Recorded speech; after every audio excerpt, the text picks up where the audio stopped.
This is the EVP Podcast. That's right. It's another episode of the EVP Podcast, Energy, Visions, and the Paranormal, with your host, DVO, and your other host, Beaker. And we have a special guest today, Dr. Chad from Dr. Ghost Hunters. What's up? Hey, thanks for having me, guys. I'm excited to be here. This is very surreal. I've watched you guys plenty of times, and you guys have been with me in my ears as I'm going around doing all my activities for the last year or two. So it's that's great awesome to be here. So thank you. Wait, hold up. I'm confused. Where's Ghosty? DVO's here? What the hell is going on? Who's he? I don't know. I'm taking over. If you're watching on YouTube, we're all in DVO's in his normal spot. I'm not in the middle like I normally am. I'm discombobulated. It's Bizarro Day. That is my big word. It is Bizarro Day. The traffic getting here was a lot more than normal. Quench It was busy. I'm frustrated. But that's okay. Dr. Ghost Hunter's here. And he's going to make everything better. And he brought treats. So we like that. Well, yeah. Thanks again for coming on. I've been loving watching you on social media and seeing your interactions and seeing your evidence that you posted. And so it's fun. So you guys, we'll post it, but it's Dr. Ghost Hunters. It's a fun page, along with our page. Follow all of us. Yes. I like it. Well, great. Well, tell us. Okay, actually, let me ask you this first question. Dr. Ghost Hunters, why is it called why is your social media Dr. Ghost Hunters? Well, that's a great question. So kind of as all ideas start out with, sitting around just trying to figure out if we were going to create some sort of content, what would we call ourselves? And Jason and I, we met in medical school. So we are both doctors, and I practice here in Salt Lake City, and I don't know what he does, but he is a doctor as well. And so we thought initially, when we would start up our YouTube page, that we would try to take a little bit of scientific approach, which a lot of people do, and I think that's the right way to do it. And we're like, well, maybe we can incorporate that into our YouTube, and that's kind of how the name came about. So it's not very clever. Really, all it's doing is adding a doctor in front of the most popular and original ghost hunting show ever. But I like it. But we're happy with it. I think it works out. So so Jason does scripts. So if you need something, just kidding. We don't know. Send him over to Jason. Just don't send him to me. But that'd be great. Get some scripts. Nice. I like it. So actually, what kind of doctor or what do you practice exactly? Yeah, so I practice, I guess this would be like a peek behind the curtain. So I practice family medicine. So I'm a general practitioner, and that's what I do with my day life, and consumes just about every waking hour of my day, except for when I'm ghost hunting. Got it. I mean, I'm very curious from the aspect of, doctorate. There's a lot of science behind it, right? Right. Is ghost hunting scientific, or because it's a little different? It seems to me like it might be a little bit of a difference. Well, it's fascinating. So there is some level to that intuitively, and I noticed that when you guys talk about investigations, that you guys do the same thing, right? Like, we all have pieces of equipment. You had mentioned previously that you don't like apps, right? No. Because apps I can. have 2 apps that I'll use. And apps are tricky, right? Because people sell apps to make money, and then we go out and use these things and we want them to work. And if they work, then we're more likely to go out and buy them again. And, you always want to believe that people are truthful, but I think the doctor aspect, we try to have a critical eye at what we are seeing and what we experience. But I also think, as a tangent to that there is probably some very deep physics going on into things that we see that I still don't think that we fully understand, just like in the scientific community at all. And I'm not, physics was a long time ago for me. Always enjoyed it, never fully pursued it. I really wish that I did, just to be in that field. But I do think that there's a level of scientific complexity and something that's out there that there's overlap that we just don't know. And hopefully during our lifetimes, someone will figure that out to where we can fully understand what in the world is actually happening. Do you think that will happen in our lifetime, though? I don't know. I'm really intrigued by the guys at Skinwalker Ranch. I don't know if you guys check that out or watch that stuff, but the experiments that they do and some of the things that they capture, especially their talk on wormholes and how they could be portals, I think that is fascinating. That is pretty fascinating. And that's the closest thing that I have seen to overlapping science and trying to have some form of data connected to the paranormal. That's interesting. And so, at least from what I consume and what is shown to us that I'm aware of, that would seem to be the closest thing that might actually get us there. What do you think, Beaker? You think we might get answers? No, No, probably not. You're probably right. It is pretty interesting. I like to. We say we do everything from a scientific approach, and we do the best we can. But being that it is what it is, like you can't actually apply the scientific method to what we do. So there's no way to actually like. It was funny. I had this conversation last night at the bar. Apparently, when I'm drinking, this is what comes up.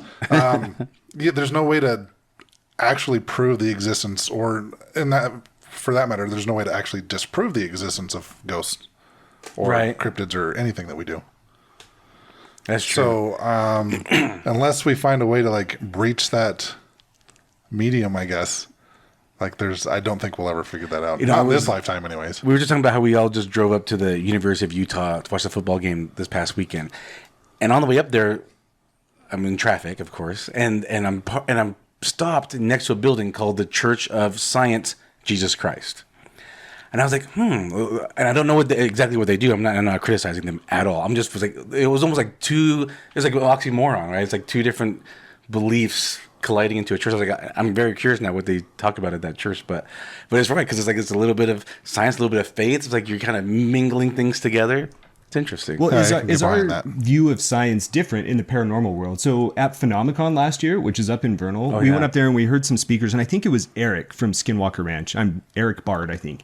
He made a comment that was really good, that his opinion, I should say, is that we can apply what we know as the scientific method to the paranormal because we can't reproduce on command. Oh, interesting. Now, is that because there's something different with it? Is it because these things that we all see and feel like don't actually exist? Or is it because it's a whole different level of science that we just don't know? And I don't know what the answer to that is, but it certainly made me think a little bit. That got me thinking.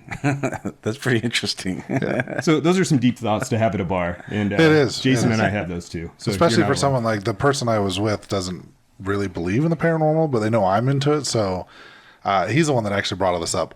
He actually also mentioned, I was just telling DVO about this before we started recording, the observer effect, which I've never heard before, but it makes absolute sense to me anyway. So the observer effect is, I guess they kind of observed people or like energy and noticed that when you're actually like physically observing it, people will act differently, or energy will act differently when they know it's being observed. Like you said, if you know your boss was around, you act differently if they weren't around. Right. Yeah. And so his example was his father had passed away, and there was this chair that he had in the garage that was there for years that was his dad's chair. And, nothing ever knocked this chair over. Nothing ever happened to it. But shortly after his dad died, every single day, this chair was knocked over, and he would reset it up. And, he's told me that like winds hit it multiple times. Nothing's ever knocked it over. He even had bricks on it to keep it from knocking over. And every single day it was knocked over for 3 months until they sold the house. And, he kind of brought up the observer effect before he told me about this. And I said, I really wish that you had like a camera or something, so I could have seen if it was like happening the same time every day. And he's like, yeah, but that's where the observer effect comes in. Would it have happened had it known it was being filmed? That's a good point. I think I think there's so many times where we've been investigating. I can think of one recently with Ghosty. I had a REM pod set up, and I had the feeling that the spirit didn't want anyone watching him do it. And I think this is where the observer effects come in. This spirit literally like kind of told me he didn't want anyone watching him, and Ghosty was just staring at the REM pod. And I'm like, don't look at it, dude. He doesn't want anyone watching. And he would like look away for a second and then look back at it. And I got to the point where I finally I grabbed his face. I literally grabbed Ghosty's face. I turned it and I said, stop watching the fucking REM pod. And someone else is like, a watch kettle doesn't boil. And what was interesting is as soon as I moved the REM pod and put it somewhere else, like we were all huddled in one room. This was in a room that was outside. And originally, outside of the room, it's still inside. We're at Saltair. And I had it somewhere where we could see it, but I moved it somewhere else in the room where no one can see it, and that's when it started going off. Interesting. That's so fascinating. We know that exists in physics. There's an experiment. I think it's photons. I'm going to butcher this a little bit, but I've been looking into this because it just fascinates me, the overlap, that has been documented. That if they shoot, I think it's photons through a slit, and it's observed, it behaves differently than if it's not observed. Like they can see where they land on this board behind the slit. And so if they have a camera on it, they'll land in one spot. If there's no camera on it and they observe it afterwards, it's a completely different scattering. It's bizarre, but what you're saying, like, people have proven that. That is real. Yeah, that's what he was telling me. It's. I kind of looked up a little bit, and it has a lot to do with like physics. I guess there's other fields of science that observe this, but it's in physics that it's widely debated. And I think that it applies to what we do as investigators. With that one example there, it's like, sometimes maybe a spirit's not going to do something because it's being watched, or like I've known, like, because I used to video a lot, and I've been told by our medium Brandy that spirits that would hide behind my camera or hide behind me because they didn't want to be on camera, and they didn't want to do stuff while the camera's going. So it's going to be different obviously for every ghost or every spirit, but I think that's a thing. I think that might be why we don't get activity sometimes, is because they don't want to be watched. That's how I feel like when people ask, and I think I've talked about it before, when people say, well, why do they only come out at night? Or that's the perception, they only come out at night. Like, well, I think because during the daytime things are so busy, they're just like wallflowers. They just kind of stayed back. They just don't want to be riled up or walked through all the time, And so now it's nighttime and everyone's gone. Now they can kind of be more free. And it's the observer effect, because if you're waiting for a ghost to haunt you all the time in a certain haunted location, they might not do it because they're like, I don't want to right now. I'm not going to perform for you right now. I'll do it when everyone's gone. And Beaker's by himself, then I'll spook him. Yep. I see ghosts so much at work. Me and my coworker, we both see spirits, and it's always when it's not busy. What do you mean? Like, you're seeing like full bodies, you're seeing ghosts or shadows? It's usually out of the peripheral. Like, I'll be on top of a truck, right? Yeah. And there's these catwalks that go the whole length of the trucks. Yeah. And usually when I'm the one on top getting like the milk samples, I'm the only one that's supposed to be up there. And so I'll see someone come walking down the catwalk, and I'll turn and be like, what the hell? And there's no one there. But out of my peripherals, like, I saw a full body, like, it looked like my coworker walking down the catwalk. And interesting. He's down in the room, in the computer room. Huh. So, and he's seen, I turned on the flashlight. We've seen spirits like poke their heads around the corner while we're like hooking hoses up to trucks and stuff like that. Yeah. So we get stuff all the time at my work. Interesting. That's pretty interesting. Because yours is you work at a plant, and it just people are coming and going all the time, truck drivers and so forth. So that's interesting, huh? But they might, maybe, who knows what they're attached to. That's pretty interesting. Usually they're just kind of popping in and out. There was one I actually had confirmed with Brandy. It was a spirit that was there with one of the employees. But they were just kind of like wandering around the plant, checking everything out. Oh, they're over here. Might as well take a tour. Yep. See how this is made. So, Chad, how did you get into paranormal then? Because you're in a school, or maybe what age, or what was the beginnings? That's a great question. You asked me that the other day, and had to think about that a little bit. I didn't have like the classic experience as a child, or the scary bedroom, or anything like that. But I've always been fascinated growing up as a kid. Were you scared and fascinated? I was scared and fascinated. But never an event. It was always intriguing to me that it couldn't be explained. Okay. And there's something that scratches my itch. And had loved it. Never really went out on investigations, though. Of course, loved watching all the shows when they started to pop up. Yeah. A decade, or I guess a couple decades ago now. But in medical school, that's where I met Jason. And we became buddies pretty quick, and we started talking about it. And I feel like back then, maybe you guys feel the same way, that it was a little more taboo to talk about, at least in my like circle here, which was about 20 years ago. But for sure. Somehow, I think it was like Halloween that was rolling around, and I kind of very gently mentioned to him, like, oh, hey, my wife and I are going to be watching, this ghost show. You're more than welcome to come over and we can hang out.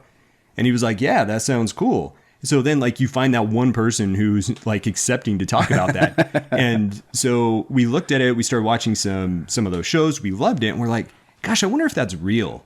And the intrigue jumped up. And then we started looking at locations around here. Like, could we go do this? And I think one of the first places we went out to is Asylum 49. Okay. And that's just what we knew. Went out on a group investigation, and then we rented it out on our own. And we started to have some experiences there. And at the time, we would show up with a flashlight and a little K2 meter, and that was it.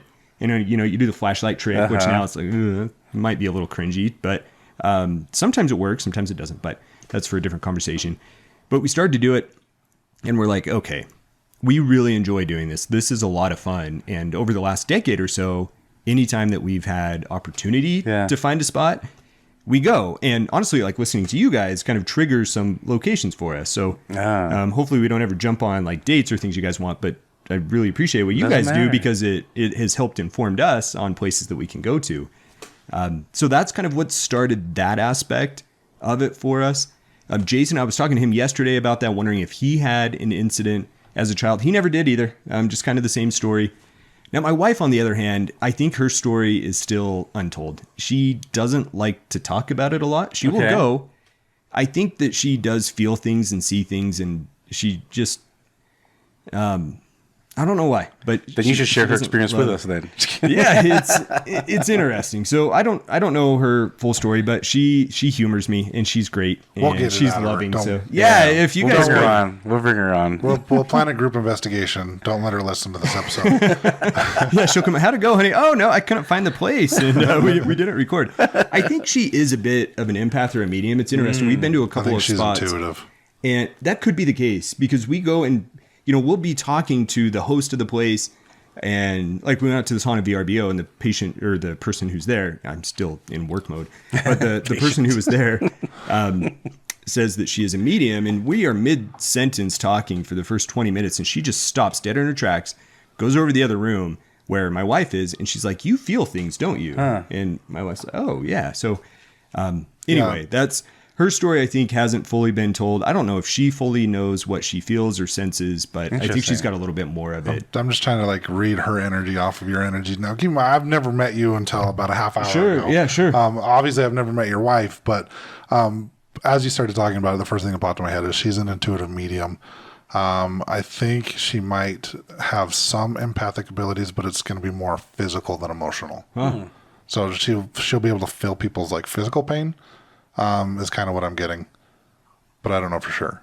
Like that's just my initial kind of gut feeling on what she can do. So she's more kind of like me, intuitive medium.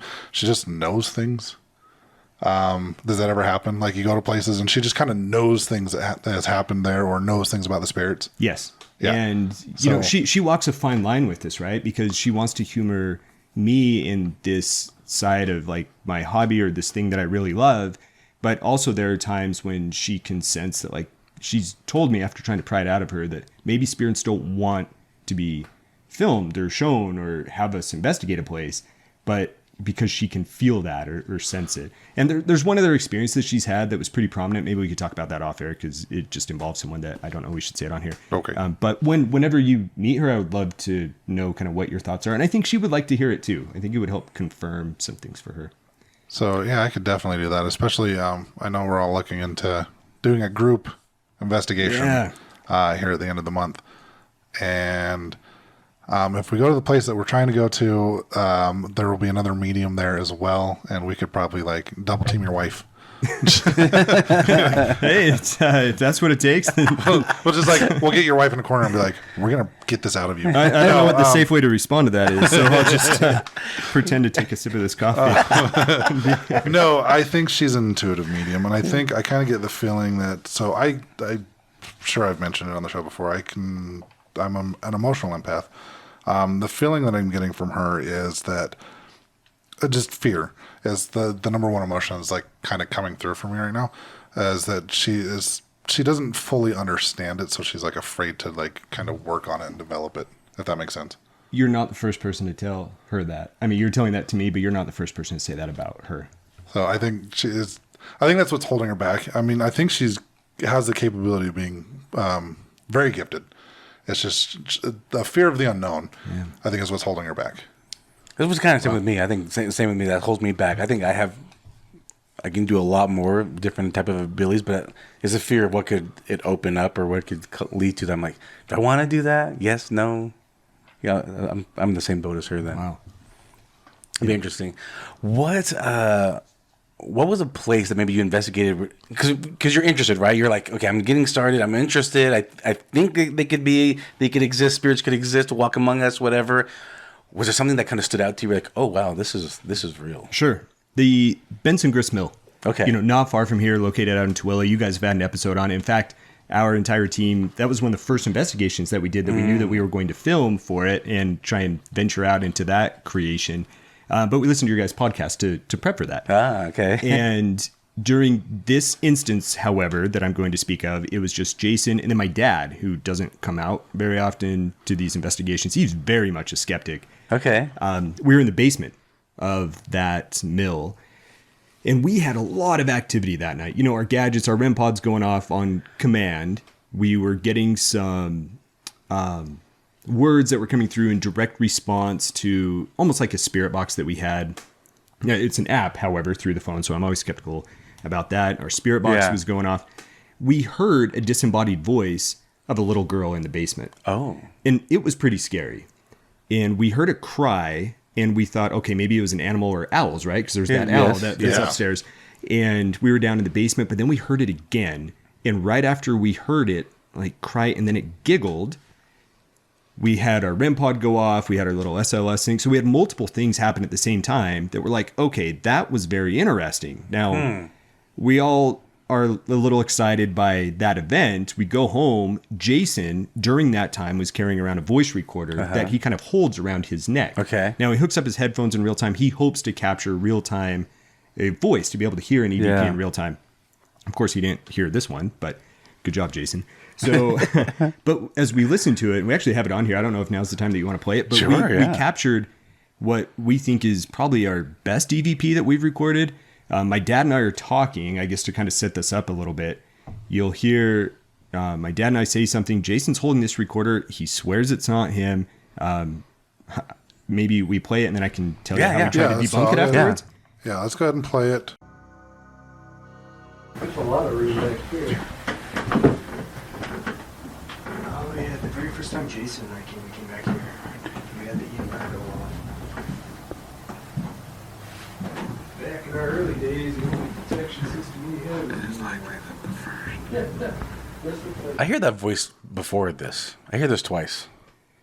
Yeah, there's like there's something. And then there's a sentence. And then the sentence is a lot more audible. Now, when I initially heard it, I went through it and I'm like, that has to be Jason. You know, we're the only 3 people on that property, and it sounds like Jason's almost whispering into that microphone. Yes. It does. Do you mind? I'm going to play it one more time. Yeah. Oh, yeah. There's a lot of room back here. Oh, yeah, the very first time Jason and I came back here, we had the EMF go on. Back in our early days, the only protection system we had was... It's like way the first. Yeah. This looks like a pretty good spot. I like it. So Jason wouldn't be like whispering, would he? Because like you and your dad are talking normally. Would Jason like randomly just whisper? He shouldn't, because that has always been our thing, is don't whisper. Same with us. Ever whisper. And so that's the first part that made me think, okay, it's probably not Jason. So then what we did is we took that clip and we plugged it into Audacity. We just plugged it into our computer's voice recording editing system, where not only where you hear the sound, but you can see what the waveform kind of looks like, similar to what you guys have up on your computers we're recording here. And then we had Jason hold the recorder the same way he does during the investigation and whisper that same sentence, what we thought we heard, into the same voice recorder, and then we plugged it side by side. Not only, like, he can't whisper soft enough, he has a deeper voice to get that same level, but also the waveform is different in each word that he says. So I still think there's a chance it was Jason, but I really don't think it is, and I don't know how else to disprove it. Well, I like all the steps you took, though. You took a lot of good steps to make sure of that. Well, that's how I find EVP sometimes. Is if I'm not 100% sure, I'll plug it into Audacity or I'll plug it into Sony Vegas or the movie or video editor that I use. Yeah. And sometimes you'll have like moments of silence and you'll just see, a straight line across the WAV file. Yeah. And then all of a sudden you'll have like a very noticeable spike on there. And that's how sometimes that's kind of the quick way of finding EVPs, especially if you have your recorder that was like left somewhere by itself and no one went in the room. It's a great way to look for EVPs.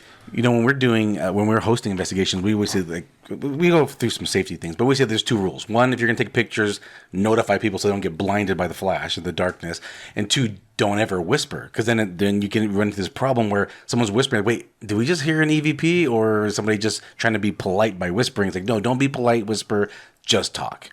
And I'm not polite when people do whisper, because I'll look you right in the eye and be like, whispering for the recording. Yeah.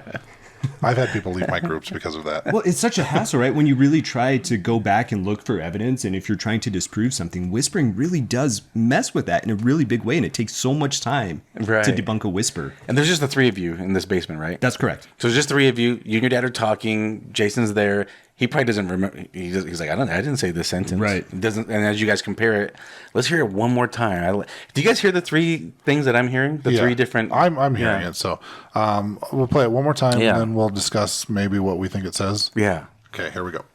There's a lot of room back here. Oh yeah, the very first time Jason and I came back here, we had the embargo on. Back in our early days, the only protection system we had was Likely the first. this looks like a pretty good spot. I like it. So I'm hearing something like it's likely the first. And I can't fill in the middle. That's what I'm hearing. What are you hearing, Beaker? First, obviously, it's saying the word first. It almost sounds like it's like we were at the first. Yeah, something like that. So, Chad, what did you guys? We thought it said something similar as well. We thought it said like it's likely not the first. Likely not the first makes more sense. And it kind of in context, like if maybe you run back just the very beginning of what I'm saying, like the first time Jason and I came here, and it's almost like it's responding to that it's likely not the first, or it's likely something the first. Interesting. So I mean, the word "first" is very clear. At the Yes. There is 2 other times, like you said, DVO. Where you hear that same voice. Yeah. So having heard those 2, I'm going to lean more towards it's an actual EVP and it's not Jason whispering, just because it's the same voice throughout. And for him to whisper 3 times like that and not call it out, I don't know him that well, or I don't know him at all. I've never met him. So the fact that it wasn't called out at all, like I would assume that he knows well enough to call out his whispers or anything like that. And I doubt he would whisper 3 times in a row and not say anything. Yeah, that's pretty good. That is really good. That last one, that's a sentence. That's remarkable, actually. And actually, we get to the point, we kind of make jokes about it when it's just Jason and I, or maybe if we have someone coming with us that they whisper, we're kind of over the top about whispering as well. Like we will kind of joke with each other and freak out if someone whispers, like, no whispering, and just over dramatize it, right? So I would really, I feel the same way that you do, that I really hope he wouldn't have done that, even if it was subconsciously. So let us know what you think. If what you think it says, or if you think it's him whispering, or if it's an actual EVP. I'd love to hear your thoughts. Yeah. So it was that first thing that made us, we captured that, and we're like, what would be fun is maybe let's start to put this stuff together and people can share in this excitement, this experiment, this investigation with us. And it was that capture that kind of led to us saying, you know what? Let's put this together. Let's try and make some videos and put it on YouTube and see if people can enjoy the same type of investigation that we do. That's pretty awesome. So that's what led to it. And we'll put the link to in the description. We'll put the link to their YouTube channel if anyone wants to watch it, and the social media. That's pretty cool. Anything else jump out to anyone from your team? Any other pretty interesting stories or things that just whoa. Even in this year, so this is really the first year that we've gone out and routinely investigated and tried to capture things and gone back with evidence review. But we do have a couple of other ones.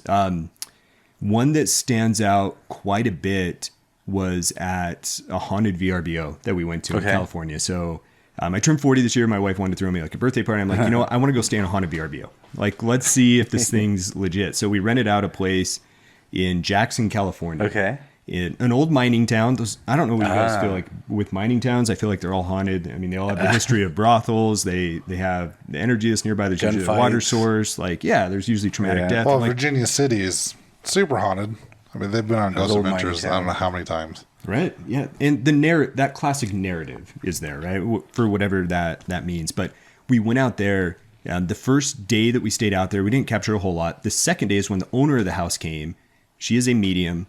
And after a couple of hours of investigating, it was the combination of events that really stood out to me afterwards. Like, whoa, this place is like wicked haunted.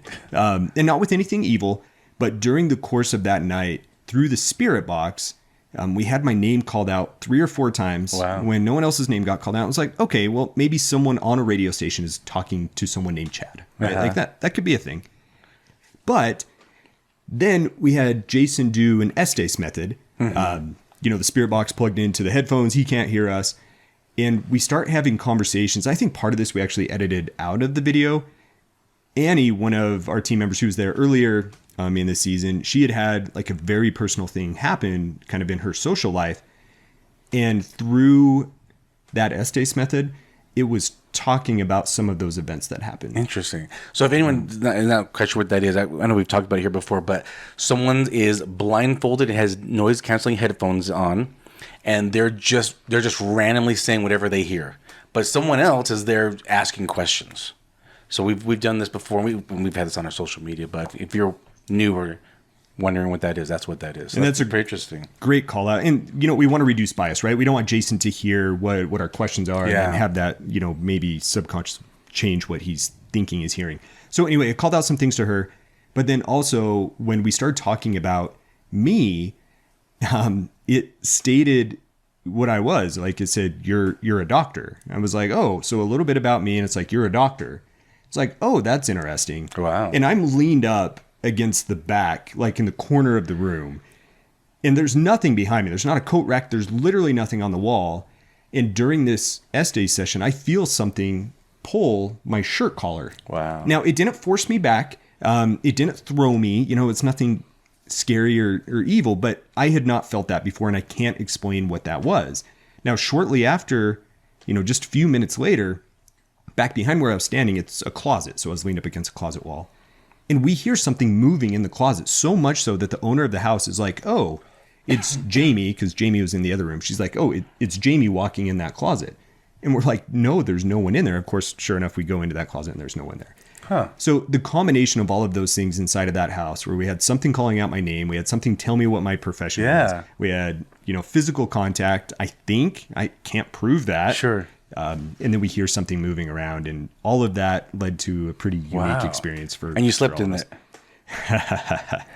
Oh, no. So it was a whole ordeal. It was a hot mess, and we are going to go back and sleep in there. So here's the very short of it. All right. Is that when you travel with 5 people, all right, and they all have different levels of what they want to do with paranormal investigation, and then you get things happening. Some people get scared. Some people want a different level of comfort of where they are sleeping. Okay. And when you're there with your wife and her friends and she's taking time to go out ghost hunting, sometimes you accommodate to keep everyone happy. All right. So we stayed until late. That's the best way I can answer that question. Got it. And we're planning on going back and sleeping there. Okay. Yeah. Will you investigate again before you sleep? Yeah, absolutely. I'm fully on board with it. There's one room back inside of there that the owner really feels is super haunted, and they have a mirror there that she says is a portal. She had a crazy photo as well that someone else took. We did not take this photo of the mirror that's reflection back. So like someone's taking a photo of the mirror, and on the other side of the mirror that you can see is a bed. And there are 3 very distinct shadows sitting on that bed. Interesting. That she claims were not there. So anyway, it's a scary room, and we definitely want to go back there. Okay. Also in Jackson, and I'll try and be briefer with this one, is the National Hotel. It's one of the longest running hotels in California. Okay. Of course, there were claims to be deaths there. John Wayne reportedly lost like $50,000 in a poker game there and then didn't pay and tried to skip town, and the mayor had to go get him. Like, there's this whole story about this famous poker room in the basement of the National. And Chasen and I, we actually got him a room in that hotel because it's just a block or 2 away from the haunted VRBO. And so we kind of did it on a whim. And it's the middle of the night. We're about to shut things down. When we had checked in, we tried to talk to the front desk if the place was haunted, and the guy did not want to talk about it at all. Like, he did not care. So we're just kind of walking around the main lobby. And this woman comes up who worked there, and she ended up actually being one of the managers of the bar that they were renovating in the basement, which was right next to this poker room. We told her that we're kind of looking around for paranormal stuff. She's like, come down here, I'll take you down there. And the place was closed off, but she took us down there, and we had like a full investigation.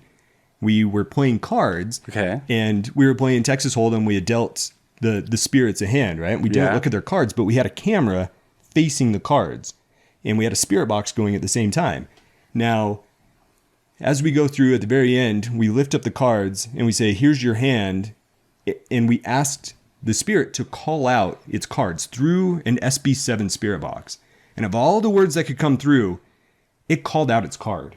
It called out the number of its card. Wow. And it did it twice. We only captured it once, but it did it twice. And that to us really blew our minds. And it wasn't the most scary thing. No, that's not scary. Like you're not seeing a shadow, you're not seeing a person, nothing moved. But just the odds of that happening in the moment that we asked the question, of all the words that could come through there, seemed pretty wild to us. And so that location was quite a bit of fun as well. That's pretty cool. Yeah. That's pretty cool. Yeah. And then, of course, the Ritz. That was the most recent place. That was the first time I've ever seen a shadow. I think you guys, it was one of your episodes that you talked about the Return to the Ritz a few months ago. I think you guys had referred to it to a reverse shadow. Like you guys made up a term. It was a gray. Yeah, Ghosty saw he thought it was. That's right. He thought it was Beaker walking, because I think Beaker's wearing, maybe you were in a white shirt, I don't remember, but or a gray shirt. So he thought it was Beaker walking because he saw like a light instead of like a dark shadow. It was a light shadow, and as he looked over to say something, he's like, "Oh, he's not there." So we kind of coined reverse. Right, the reverse shadow person. That's what I was writing, and I saw the same thing at the Ritz, and that's the first time that I've actually seen a shadow or a person. It was a little child. It's what it seemed, maybe 4 feet tall or so. I was standing at the top of the theater, looking down at the beginning of our tour, and in between like the second and third row of seats, the thing just ran right through there and vanished. And it floored me. Like that's what we're there to see, but for me, the first time that I saw it, it was still a shock. Because I'm trying to disprove it. But so all three of those things happened this year, and all of which we thought were pretty fascinating and keeps our passion and our intrigue for continuing these investigations. That's awesome. I'll tell you this right now. I've been doing this a little over 10 years.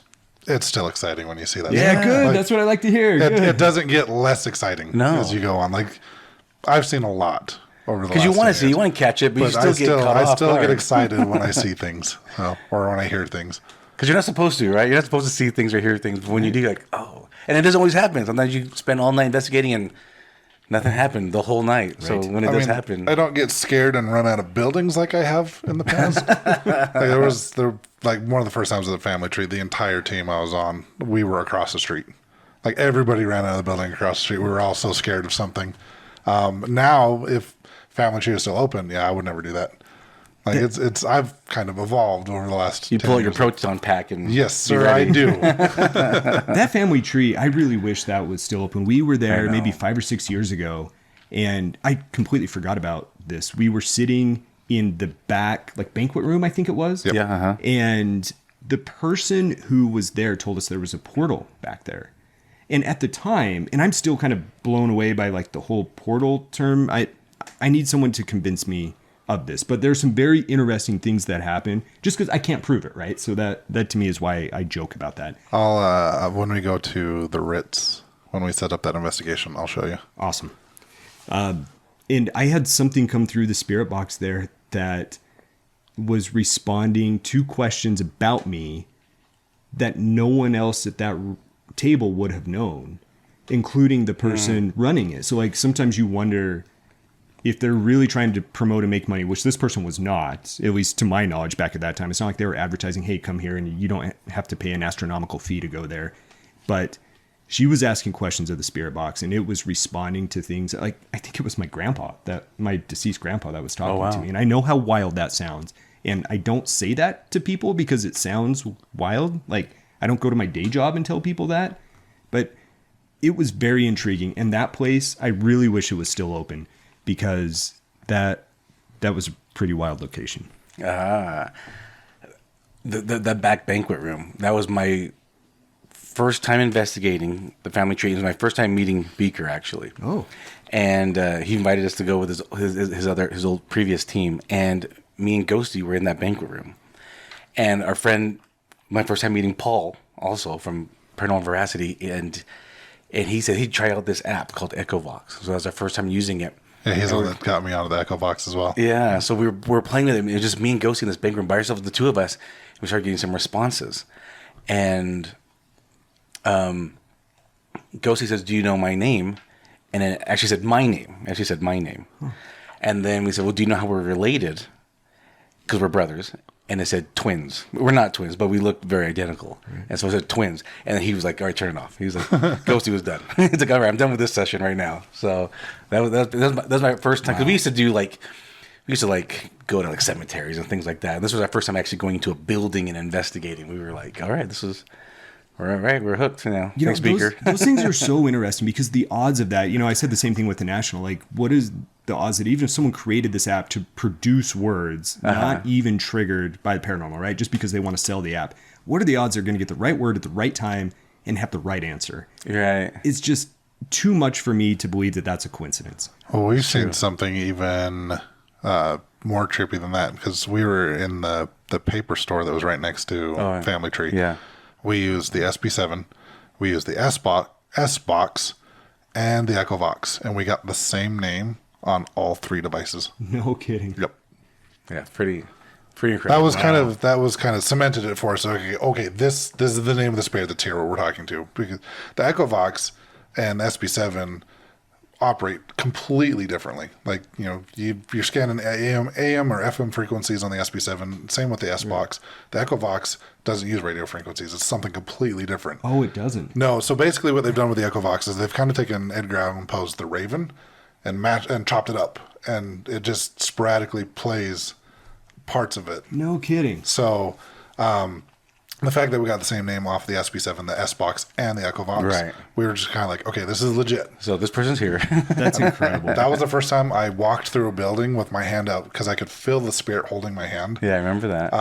It looked so awkward. If you would have seen it, you would have been like, what the hell is this guy doing?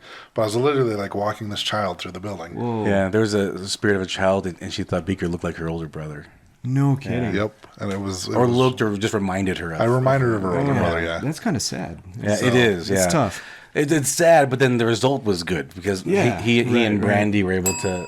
Did you ever cross over? Is that what it was? Yeah, Brandy crossed over. Yeah, exactly. So that's pretty awesome. Speaking of your day job, does this ever get brought up in conversation? It does. Like, wait, so what are you doing this weekend, doctor? Oh, going on paranormal investigation. It's hard. So I'm still kind of awkward about it, right? And I've tried over the last couple of years to be much more open about that just because I know that people have these experiences and we shouldn't not talk about them, right? Like some people are impacted by things that really scare them. And I start to see that. So there's a couple of ways I can go with this. But from a patient perspective, I really try hard to not ever bring it up. Yeah. Because in my mind, and what they come to see me for is not to talk about that part of existence, right? Yeah. And I'm very much like an evidence-based person. That's just the way I was trained. That's the way I do things. But there is the rare occasion that patients have things going on, and I have exhausted tests and treatments, and there might be something paranormal that's there. So I will try, very rarely, I can think of maybe 1 or 2 instances where I will broach the subjects of that. So that can happen from a patient standpoint, but I try very hard not to do that. With my colleagues, though, I was pretty mum and didn't want them to know. And I don't know why. Like, we're all friends. We hang out outside of work. But they were all so much more accepting of it. I held some jobs outside of my work that were like with different boards and organizations that for whatever reason I felt would tarnish my medical name, which sounds so stupid as I say it, but you hopefully can see the agony of this internal conflict that I go through with a cop, so totally understand. It's weird, right? Like you go through this internal, or at least I went through this internal dialogue where I thought that they would think less of me if I told them that. Well, see, he actually had a fake name he used for the podcast. Like if we did videos, we had to blur out his face and everything because he was worried that like if any arrests he did or anything went to trial, that they would try to discredit him because of the paranormal. Sure. So I totally understand.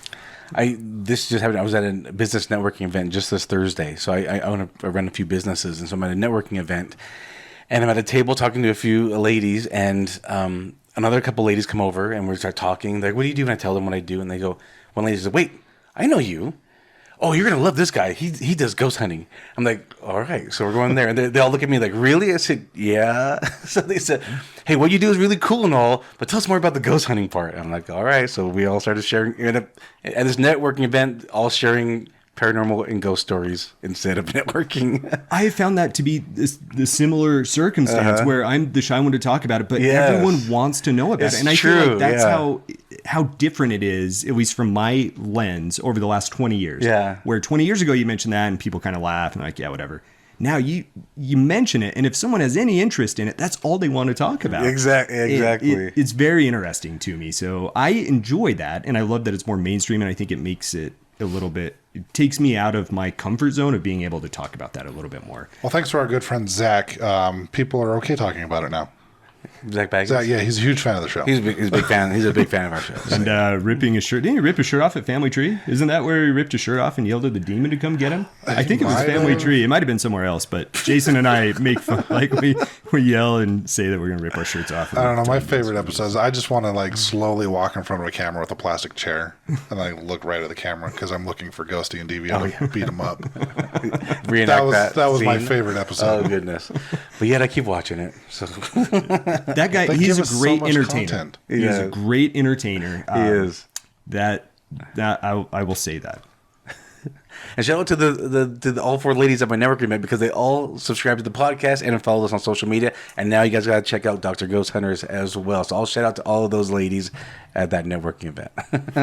Yeah, there you go. Well, great. Well, thanks again for coming on. Anything else, Beaker, you've got? Yeah, dude, you're missing important questions here. Yes, please. First off, we like to ask everybody this, or at least I do. It's a two-parter. Okay, so first off, is there like one place that's like on the top of your bucket list that you want to investigate? And I'm going to put you on the spot while you're thinking about Anywhere that. in the world. Okay. Anywhere in the world. The second part is there one place that you never want to go? Oh, yeah. So I don't have a place right now atop my bucket list. And I think that it's because that answer would change with time. I think I'm still in, I don't want to say infancy, but I'm still learning about different locations as we research and as we find places to go. I don't have one that I'm convinced I really want to go see. And I'm influenced by what I see on TV and what evidence is there. And I want to be careful about what I see. So that's a very long way of saying right now, I don't have one. Let me ask you this way. Let me rephrase it then.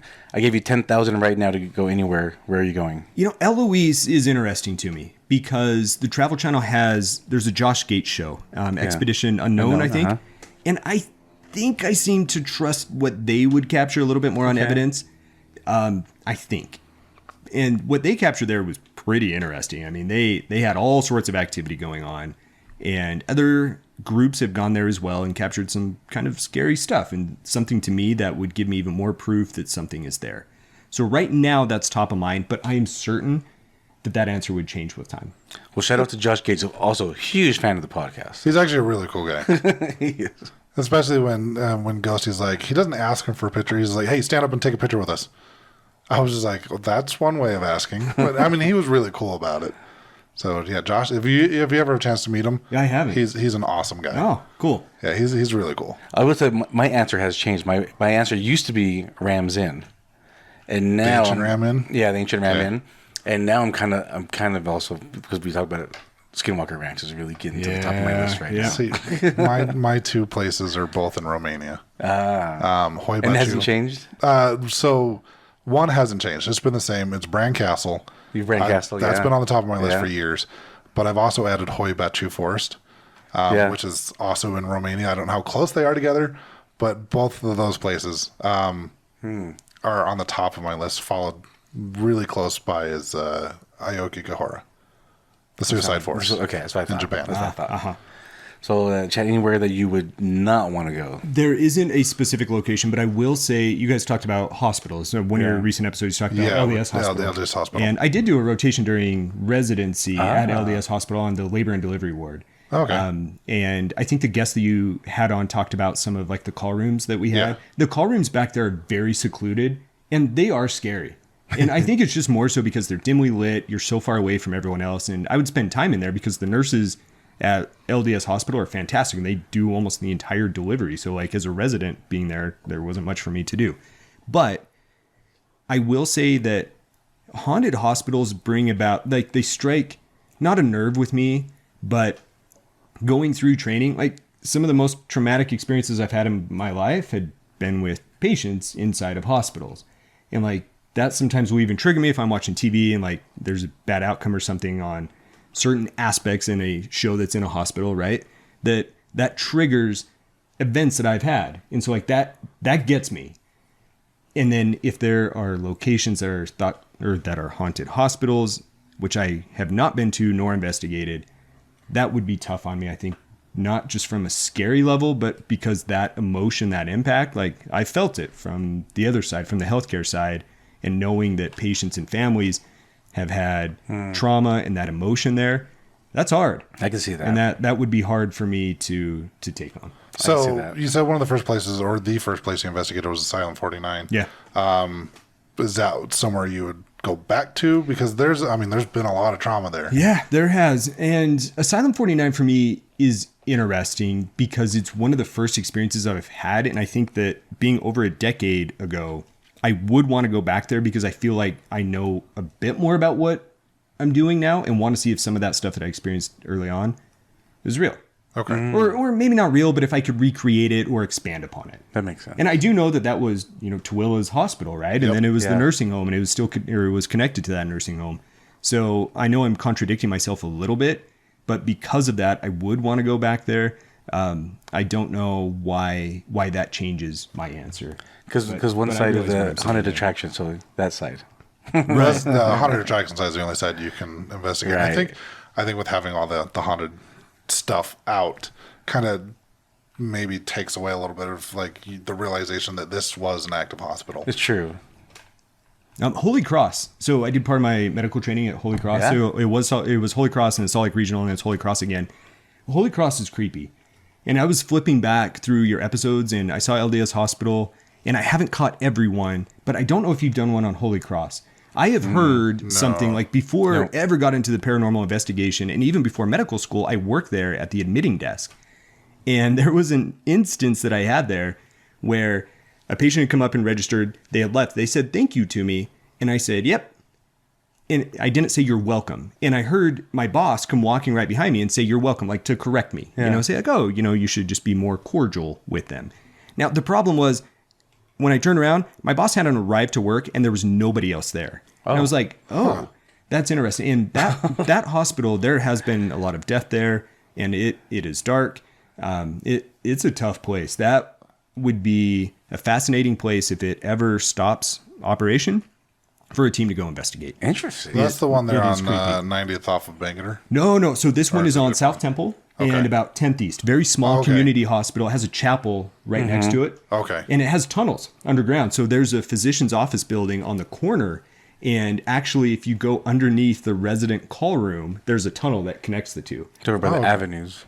Yes. Yeah, it's right over there by the avenues. Right. I was on call one Halloween, and it was like the middle of the night, and there was nothing going on. So I went down in the tunnels with just like my phone to record, and I lasted like 5 minutes in there. I was afraid and ran away. You by yourself? Yeah, I was by myself. I convinced myself I had to go back and work. There was no work to do. So we just just we just did Benson Grist Mill a few weeks ago, and I was in the mill all by myself, recording and things like that. And there was times I was like, I'm gonna leave. I don't want to be here by myself. I'm like, no, I'll just keep going. Yeah. But I was like, You're all right. braver than I am, because when I was supposed to be in the mill by myself, I took a cameraman with me. Yeah, I was. I'm like, I'm not going. You can come with me. I'm like, because I had a light on and the video recording. I'm like, please nothing be up in these rafters and look at me and jump down at me. It's just the end of you. No one sees you again. And because there's a lot of beams, the shadows throw you off a little bit with the light on. Ugh. You become one of our urban legends where you're just a dead body and we think you're a decoration. yeah, exactly. I took a camera with me and did a YouTube live there in the middle of the summer. I had a week off that my wife and I were planning on going out of town, and then our dog passed away, and so we didn't go out of town. I was like, I want to go investigate. So like on a Tuesday night, I went out there by myself. Okay. It gets creepy. It's not as creepy when you have a camera there. Yeah. But when I turned the camera off, for whatever reason, that safety and that protection that I had in my mind went away, and that is a very creepy place to be by It's yourself. the observer effect. It is. I know they're being watched. Bring it full circle. Yeah. It really is. Well, that's the way to end it. Full circle. Thanks again for coming on. Thank you. Thank you very much for having me. I had a blast.